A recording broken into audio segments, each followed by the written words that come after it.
In this video, I want to talk about why most niches fail. So we're going to highlight the top mistakes that people make when choosing a niche, but we're also going to talk about what you should consider for choosing and finding a profitable niche that's going to work for you. And at the end of the video, I'm actually going to run through an exercise where I personally find a niche that I'm going to actually build a real business about and create a case study about. So, finding a niche for your business is probably one of the most common questions I get. I actually just got an email this morning where someone was wondering between two niches, and we're going to jump over and actually highlight some of the main mistakes that people make with choosing a niche. And I'll share the advice that I gave this person in my email as well. So, the common niche selection mistakes. Firstly, probably the most common one is that people choose a niche that is much too broad. So, you might be really interested in something, and what you decide to do is start a business that is much too broad instead of what you should do, which is called niching down. So, for example, you might be really into fitness, and then you create a website that just targets general health and wellness. So you're going to talk about, diet, nutrition, exercise, and so forth. That's a big mistake. It's too broad. You're probably not going to be noticed. You're not going to gain any exposure, and you're just going to have an uphill battle trying to be successful with affiliate marketing in that sort of niche. So broad niches, one of the first mistakes people make.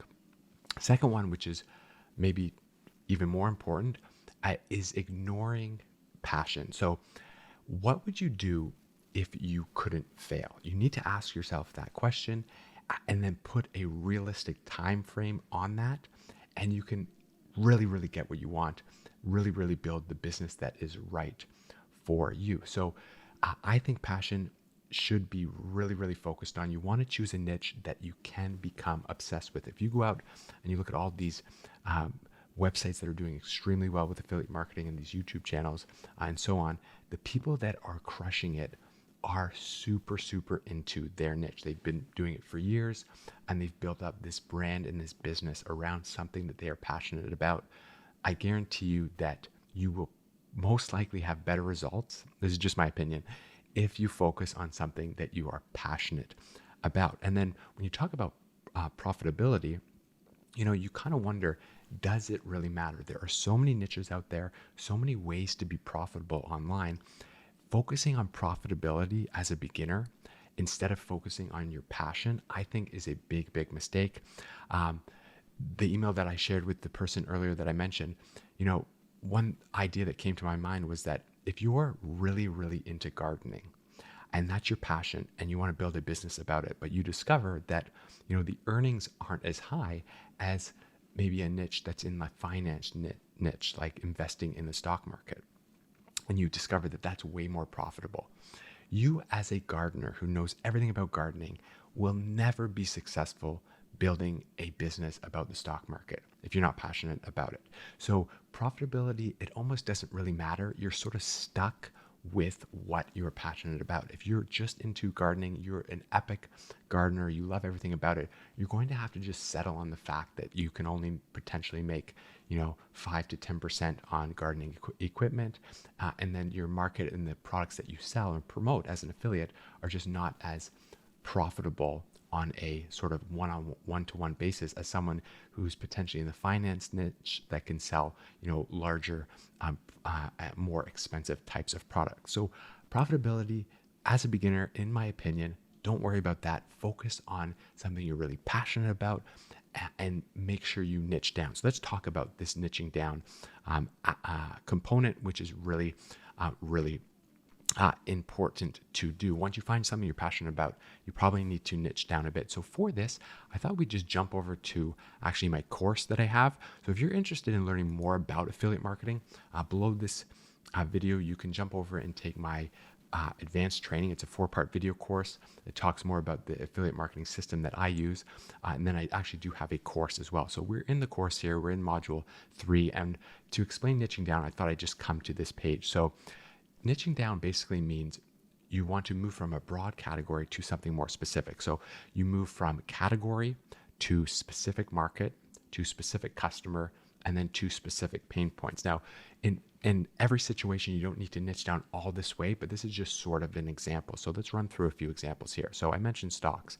If you were really passionate about stocks and investing, your main category there is wealth.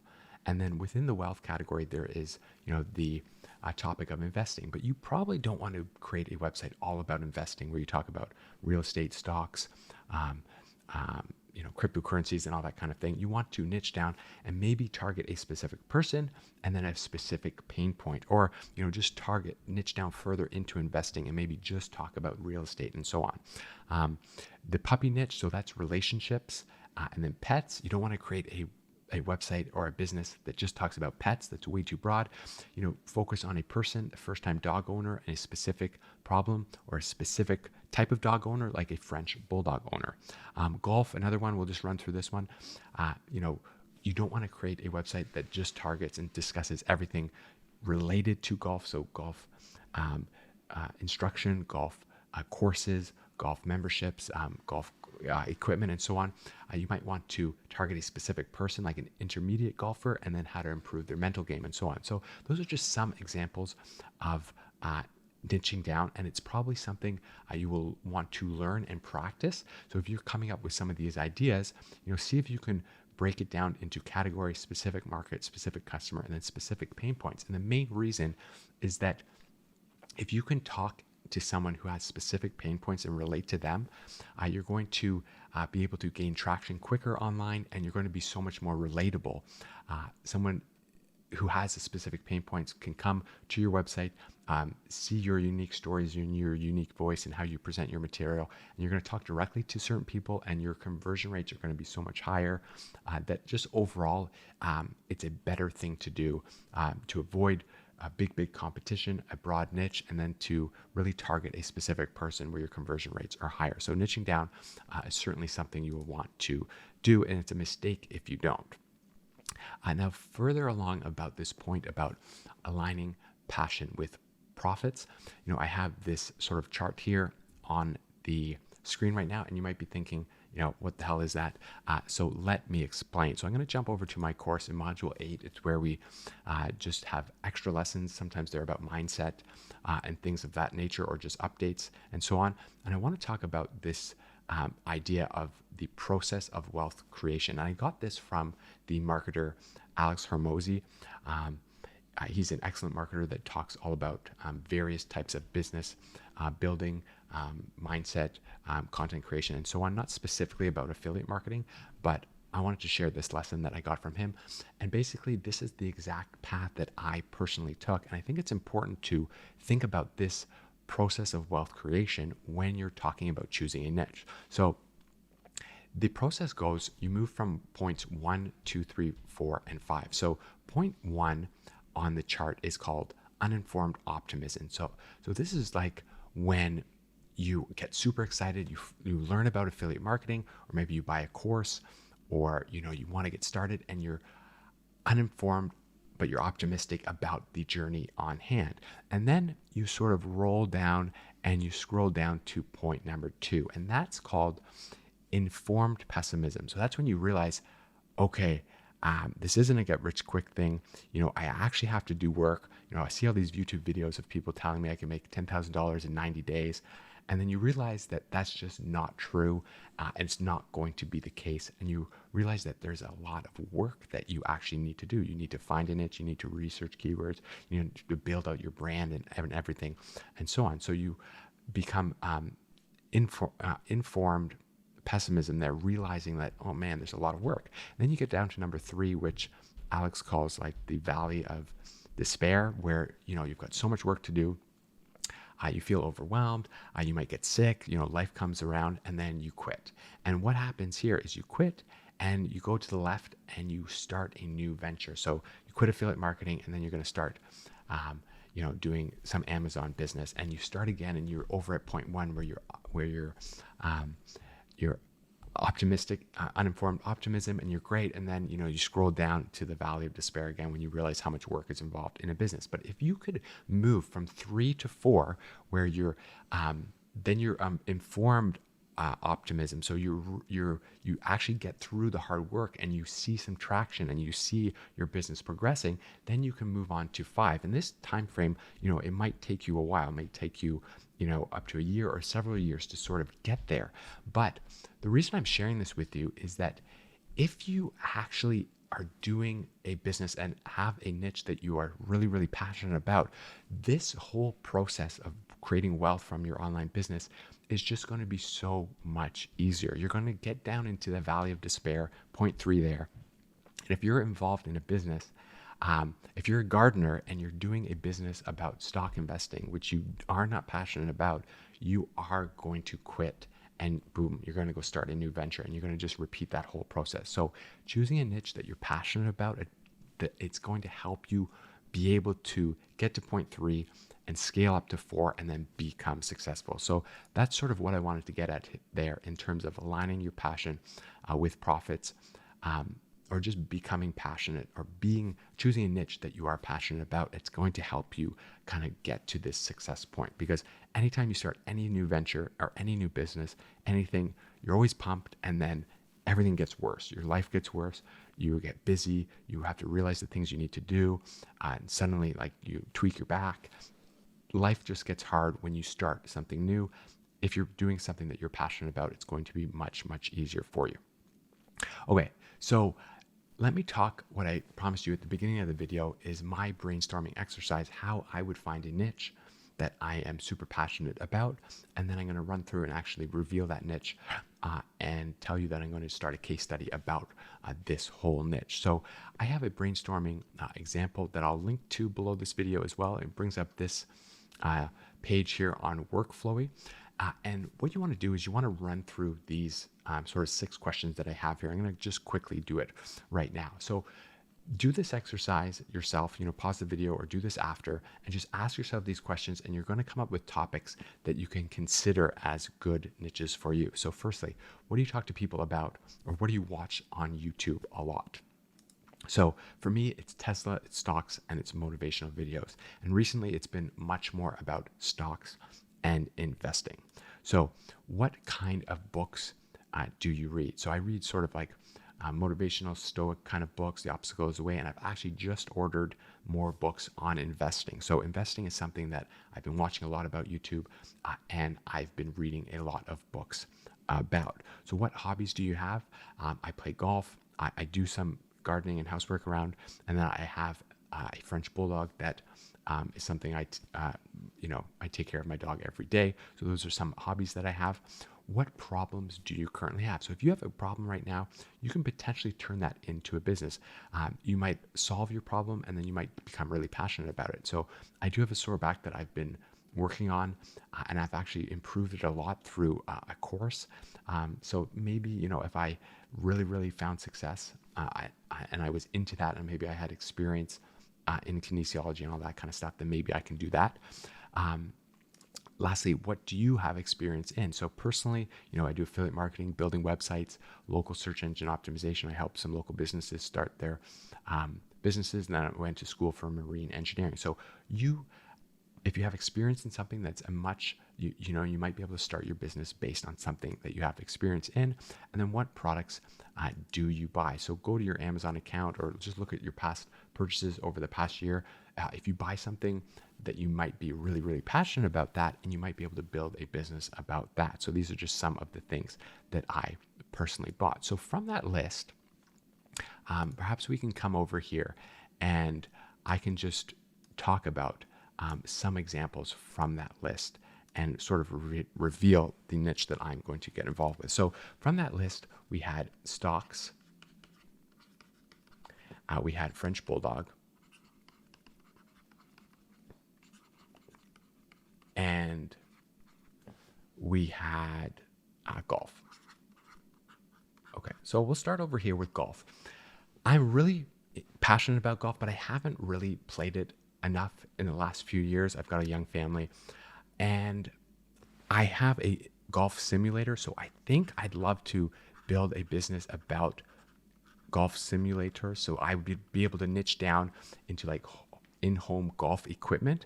But I've also thought about this, and I haven't played golf a lot. I don't really have time to play golf and get good at golf.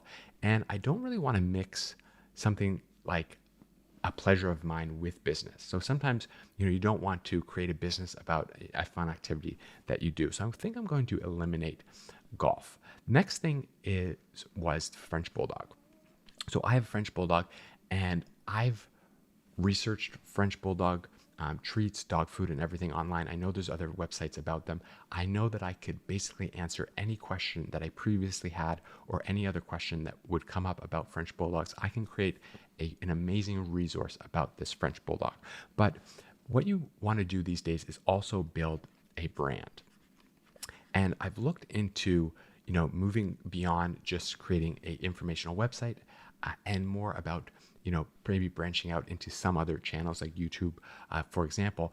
And I just don't want to do what other successful pet YouTube channels are doing. Not that they're doing anything wrong. I just don't want to film my family, film my home, film my dog, and create, video and content or pictures that sort of reveals too much of my privacy. And I think you need to do that in order to create a good resource online. And what I've done is looked into other successful, dog businesses that do affiliate marketing. I just don't want to create that type of resource. So then I asked myself, stocks. And I'm going to go back to that question. I said, what would you do if you knew you couldn't fail? And for me, it's something that I've always thought of, and it's day trading. So day trading stocks, so buying and selling stocks in a single day period. It's something I don't have much experience in, but it's something I've always wanted to do. And it's a perfect example of sort of niching down. So I've gone from the wealth category to investing in stocks, and then actually day trading. And what I can do is focus on creating a resource for the beginner day trader. And that is exactly what I'm going to do in 2024. And I'm going to share the process with this new case study that's going to come out. So basically, I'm going to build a authority website on becoming a day trader. And you might think, well, I can't do that because I don't know anything about it and I'm a pure beginner and I don't have any experience. Well, this is when you have to turn your disadvantages into advantages. So you might have the mental mindset, and I've had it before as well, where I'm not an expert in this topic of day trading. Okay, so how can I actually create any resource and provide any value? Well, you might think that it's an advantage to be an expert and then start teaching the pure beginner and doing it that route. And that certainly happens a lot. But what about if we flip the script and say, actually, I have a huge advantage in doing this type of business because I am going to actually start in 2024 learning how to day trade, and then basically have a diary or a chronicle journal of my process of learning how to become a day trader. And I'm going to create a website and kind of mark down my progress and create content about everything I'm learning. So rather than saying, oh, that's a big disadvantage, I'm going to flip it and say that's a huge advantage, because now I'm going to come from the perspective of I'm learning how to do this, and I'm going to chronicle and mark down my journey and my voyage of becoming a day trader through a content website and become an authority on how to do this and become a day trader as a beginner. So I have all the things. I've got passion. I'm super into this. And then I have a new unique angle in order to do this type of business. So again, I'm going to share more details. I'm going to run through the whole process of how I would start this particular website. And I'm actually going to do that in 2024. And I hope that you found this video useful. And basically, to summarize our points, focus on something that you can be passionate about. Go back and do that brainstorming exercise, just like I did, and then find a topic that you could be interested in, passionate about. Now, what you would also want to do, what I would do as well is I would want to evaluate the day trading niche, put it through the ropes, evaluate it, and we're going to do that in future videos. But that is my idea right now, and that's the process of how I came up with this niche. And we're going to continue on and see how it progresses. So I hope that you found this video useful. Subscribe to the channel so you can get more updates about this case study that's coming out. And again, if you want more sort of advanced training on affiliate marketing and more help choosing a niche, then you can jump into the description of this video and you can sign up for that free training. So I hope that you found it useful. I will see you in the next video.